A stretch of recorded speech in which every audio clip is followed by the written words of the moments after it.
అక్కడ మహానుభావుడు మూడు కన్నులున్నటువంటి వాడు పరమేశ్వరుడు, త్రయంబకుడు, సదాశివుడు, మహేశ్వరుడు ఆయన ఉన్నారు.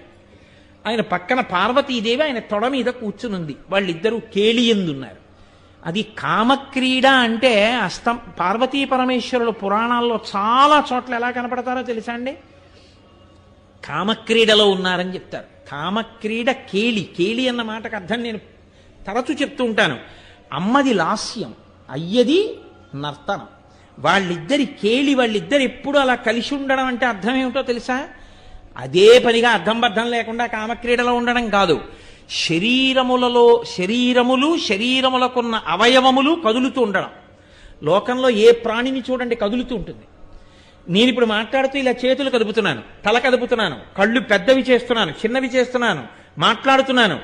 నేను ఒక్కొక్క మాట చెప్పినప్పుడు అందులో అంతర్లీనంగా ఉన్న భావాన్ని నా ముఖంలో రసంగా ఆవిష్కరిస్తాను. నేను ఆశ్చర్యకరమైంది చెప్తే మీరు ఆశ్చర్యంగా ముఖం పెడతారు. నేను కోపమైంది చెప్తే మీరు కోపంగా ముఖం పెడతారు. భావములు లాస్యములు అమ్మవారు, నర్తనము కదలికలు పరమశివుడు. అది కేళి. అది వాళ్ళిద్దరూ కలిసి ఉండడం. అలా వాళ్ళు కలిసి ఉండకుండా వాళ్ళు ఆగిపోయారనుకోండి, లోకము జడీభూతమవుతుంది, స్తంభీభూతమవుతుంది.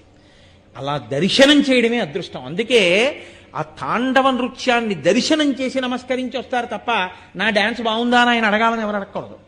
అక్కడ మహానుభావుడు మూడు కన్నులున్నటువంటి వాడు పరమేశ్వరుడు, త్రయంబకుడు, సదాశివుడు, మహేశ్వరుడు ఆయన ఉన్నారు.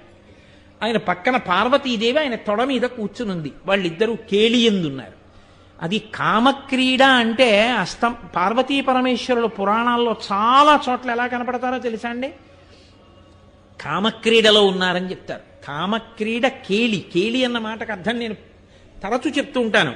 అమ్మది లాస్యం, అయ్యది నర్తనం. వాళ్ళిద్దరు ఎప్పుడు అలా కలిసి ఉండడం అంటే అర్థం ఏమిటో తెలుసా?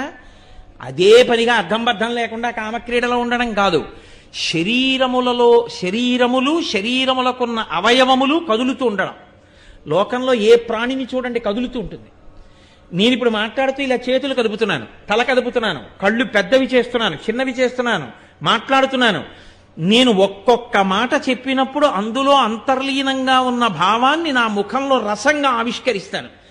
నేను ఆశ్చర్యకరమైంది చెప్తే మీరు ఆశ్చర్యంగా ముఖం పెడతారు. నేను కోపమైంది చెప్తే మీరు కోపంగా ముఖం పెడతారు. భావములు లాస్యములు అమ్మవారు, నర్తనము కదలికలు పరమశివుడు.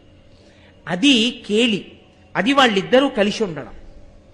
అలా వాళ్ళు కలిసి ఉండకుండా వాళ్ళు ఆగిపోయారనుకోండి, లోకము జడీభూతమవుతుంది, స్తంభీభూతమవుతుంది. అలా దర్శనం చేయడమే అదృష్టం. అందుకే ఆ తాండవ నృత్యాన్ని దర్శనం చేసి నమస్కరించి వస్తారు తప్ప నా డ్యాన్స్ బాగుందా అని ఆయన అడగాలని ఎవరు అడగకూడదు.